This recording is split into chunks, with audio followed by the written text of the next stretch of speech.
Hey guys, welcome back to another video. Today I'm really excited to share with you just a quick thought I got from my devotional. I've been reading through My Utmost for His Highest by Oswald Chambers, doing these short little daily devotionals. They're really encouraging, just one-page devotionals, and they've been super encouraging lately. And I've been trying my best to be spending time in God's Word every day. And I think that's something that, it's a recurring theme. You probably are sick of me, saying it at this point.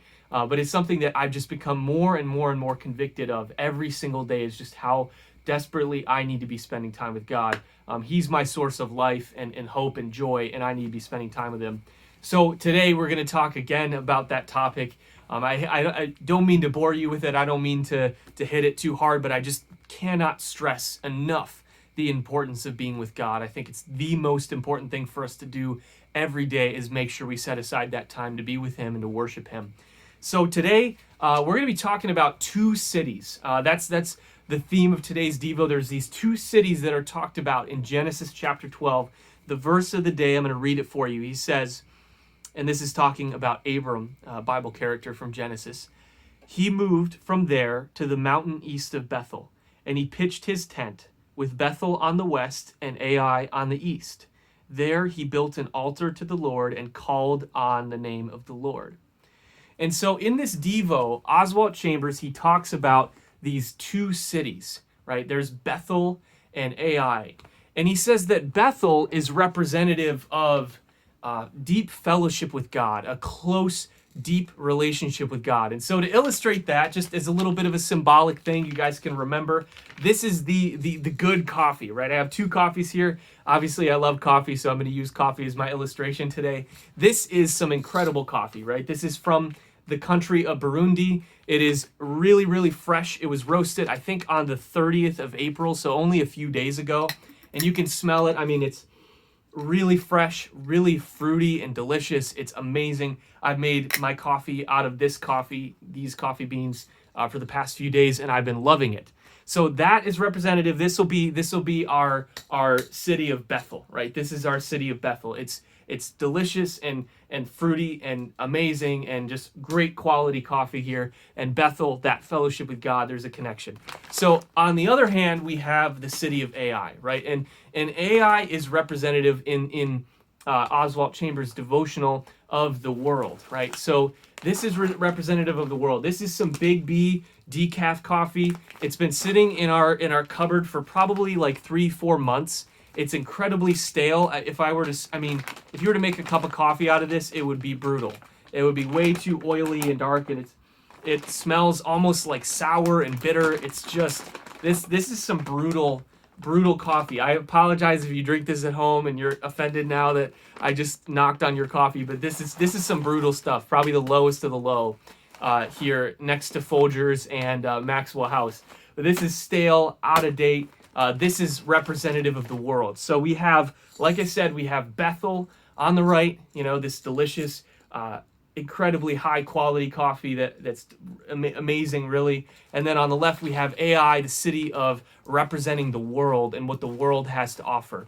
And so I think it's just interesting to have a little bit of a visual to understand just kind of what we're talking about today. And I want to read real quick, just this short little portion about what Abram did in this passage from Oswald Chambers' devotional. So I'm going to read that real quick here.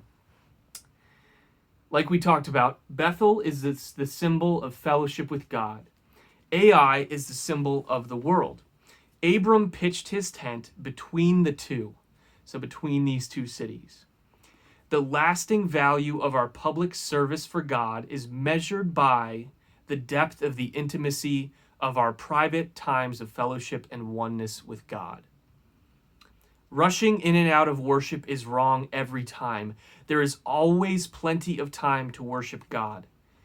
Now get this. This one is so relevant for our daily life right here. It says, days set apart for quiet can be a trap. I mean, think about our days, and almost all of them are set apart. I mean, we're isolated, and oftentimes they're full of quietness. And I think it's just so incredible how relevant that is for today. It says, days set apart for quiet can be a trap, detracting from the need to have daily quiet time with God. This is why we must pitch our tents where we will always have quiet time with him. And man, just what an incredibly powerful and convicting phrase. You know, I think about that line that says, there is always plenty of time to spend with God. And I think, man, what about us? You know, here in our modern, in our world, you know, we have all this time. You know, life looks so different now. We're isolated and quarantined. And I just think, man, how many times do we pitch our tents in the world? How many times do we brew that disgusting Big B cup of coffee when we have access to this incredibly fresh, deep, and rich relationship with God that we can have every single day? I mean, those two cities, and really these two, you could switch these out with anything. Maybe it's your favorite bowl of mac and cheese and Brussels sprouts on the other hand, or whatever it is for you, something that you really love and something that is really not all that great.